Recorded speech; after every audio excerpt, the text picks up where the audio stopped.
Ego एक 3 letter का शब्द है, लेकिन यह कोई कैंसर से कम नहीं है। खास करके मार्केट में मार्केट के साथ ईगो का लड़ाई कैसा होता है, आज का एपिसोड में मैं इसका एक छोटा सा विश्लेषण करूंगा। तो चलिए शुरू किया जाए आज का एपिसोड।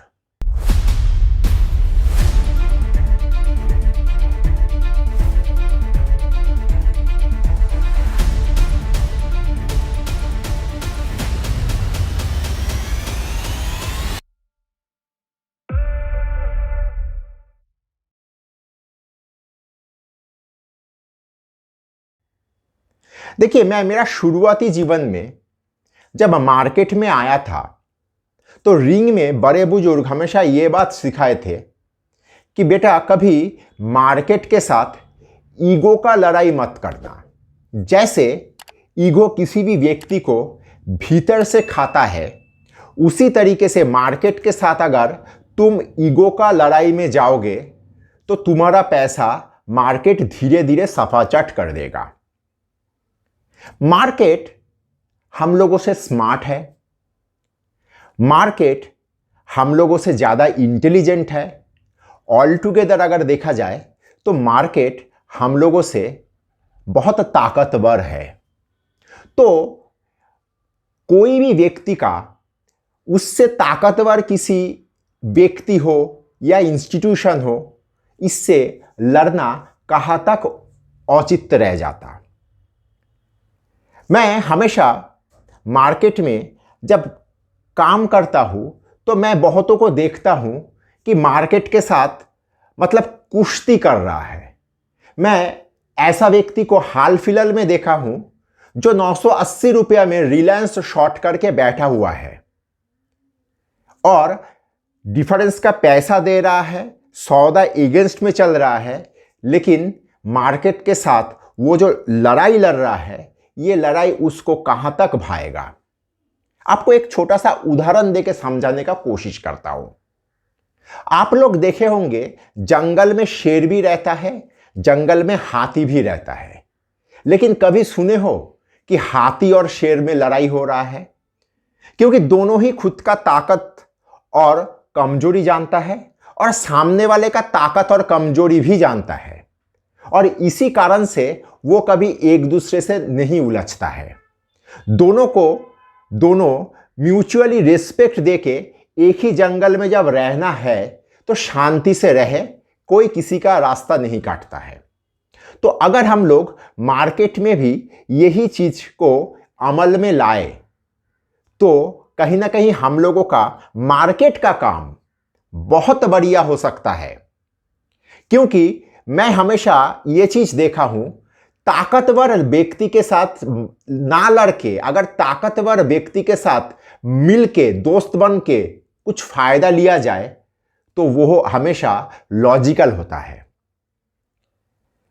आप लोग जब दिसंबर महीने में मुझसे पहली बार सुने होंगे, मतलब 2021 का दिसंबर का बात बोल रहा हूं, पहली बार आप लोग जब सुने होंगे कि मुझे मार्केट ठीक नहीं लग रहा है, तो आप लोग भी कहीं ना कहीं, तब मेरा चैनल का व्यूअर बहुत कम था, लेकिन जितना भी कम हो कुछ ना कुछ लोग तो देखते हैं, तो वे लोग शायद सोचे होंगे ये कैसा बात बोल रहा है। मैं आप लोगों को बोल रहा हूं कि कुछ ठीक नहीं लग रहा है, घुटन सा फीलिंग हो रहा है, ऐसा लग रहा है कि कुछ डिस्ट्रीब्यूशन हो रहा है।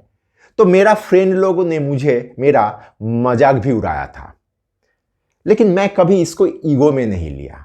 मैं भी मुस्कुरा करके कह दिया कि ठीक है, देखा जाएगा आगे। मार्केट अगर बढ़ता है तो मैं रॉन्ग साबित होऊंगा, और मार्केट अगर गिरता है तो मैं राइट साबित होऊंगा। होना तो ये दोनों में से कोई एक चीज ही होना है, या तो बाजार बढ़ेगा मैं रॉन्ग, या बाजार घटेगा मैं राइट। दोबारा जब वो मई जून में आप लोगों को मैं भरोसा दे रहा था कि चिंता मत करिए, धीरे धीरे पोजीशन बनाइए, तब भी वही लोग जो दिसंबर में मेरा मजाक उड़ा रहे थे, वही लोग दोबारा आ गए मेरा मजाक उड़ाने के लिए। और कोई व्यक्ति ये भी कह रहा था कि बहुत गलत साबित होगा तू। यहां तक आपको कहूं, मैं नाम नहीं लूंगा, कलकत्ता का ही कोई बड़ा एनालिस्ट ये भी बोल रहा था कि मार्केट तो नीचे 12,000 तक जा सकता है, और उसका साथ देते हुए बहुत जन ये भी बोला कि तुम चिंता ना करो, 2023 का सितंबर महीने तक बाजार में मंदी रहेगा। 2022 का मई महीने में खड़ा होके 2023 का सितंबर महीने तक का मंदी प्रेडिक्ट कर दिया गया था। तब भी मैं यही चीज कहा कि ठीक है, देखा जाएगा। जितना मुझे समझ में आता है, जितना मैं पढ़ पाता हूं चार्ट को, सब चीज को, तो मुझे कहीं ना कहीं लग रहा है कि यहां पे धीरे धीरे पोजीशन बनाना चाहिए। तो ये चीज हमेशा दिमाग में रखिए। जो लोग दिसंबर महीने में भी मजाक उड़ाया और मई महीने में भी मजाक उड़ाया, वे लोग का पेशा ही है मजाक उड़ाना। अगर वीडियो आप यहां तक देख चुके हो तो कृपया लाइक और सब्सक्राइब करिए और दोस्तों के साथ शेयर करिए, क्योंकि खुशियां और ज्ञान बांटने से बढ़ता है। तो इसको ईगो में ना ले। मार्केट बढ़ रहा है तो बढ़ते हुए मार्केट के साथ सवार हो जाओ और पैसा कमाओ। बाजार गिर रहा है तो गिरते हुए बाजार में सवार हो जाओ, पैसा कमाओ। आपको एक और दूसरे एरिया का एग्जाम्पल देता हूं। आप लोग ममता बनर्जी का नाम सुने होंगे, केजरीवाल जी का नाम सुने होंगे और नवीन पटनायक जी का भी नाम सुने होंगे। इन तीनों में सिमिलरिटी क्या है? ये तीनों ही 3 अलग अलग प्रदेश का चीफ मिनिस्टर है। लेकिन कभी आप ऐसे सुने हैं कि नवीन बाबू सेंट्रल का फलाना पॉलिसी को लेके कोई क्रिटिसाइज कर रहा है, या मोदी जी का कोई स्टेप को लेके क्रिटिसाइज कर रहा है, या मोदी जी का कोई स्टेटमेंट को लेके क्रिटिसाइज कर रहा है? लेकिन आप लोग बहुत बार सुने होंगे ममता फलाना सेंट्रल का फलाना पॉलिसी को लेके पूरा देश भर में हो हल्ला कर दिया। केजरीवाल जी के साथ भी ये बात लागू होता है। क्यों भाई? ये ममता जी हो या केजरीवाल जी हो, इन सबके प्रति मैं पूर्ण रेस्पेक्ट लेते हुए कहूंगा, ये लोग वही है दिसंबर महीने में मेरा मजाक और मई महीने में भी मेरा मजाक उड़ाने वाला वो कॉमन व्यक्ति जैसा है। नवीन बाबू, चलो सेंट्रल का एरिया में मैं घुसपैठ नहीं करूंगा, सेंट्रल भी मेरा एरिया में घुसपैठ ना करे। वो अपना काम बखूबी करते हैं, अपना प्रदेश को बखूबी चलाते हैं और शांति से बिना कुछ बोले अपना काम करते रहते हैं। ये होता है ईगो पे जय। तो खुद का ईगो के ऊपर काबू रखिए, खुद का ईगो के ऊपर अपना नियंत्रण कायम करने का कोशिश करिए।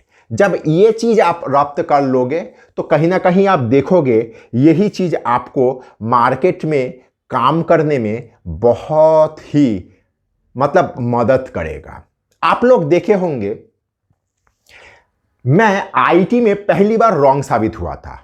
जिस बार रॉन्ग साबित हुआ उसी नेक्स्ट वाला एपिसोड में आके आप लोगों से मैं तुरंत माफी मांग लिया कि मैं आईटी में इस बार के लिए रॉन्ग साबित हो गया।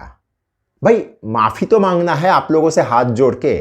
मैं रॉन्ग तो हो ही सकता हूं, इंसान ही तो हूं, लेकिन मैं माफी मांग के आप लोगों से आईटी से पहली बार का रॉन्ग कॉल के लिए जैसे माफी मांग के खुद को मतलब रिलीफ कर लिया, उसी तरीके से आप लोगों को मिड कैप आईटी में चढ़ा के अच्छा कमाई भी करके दिया।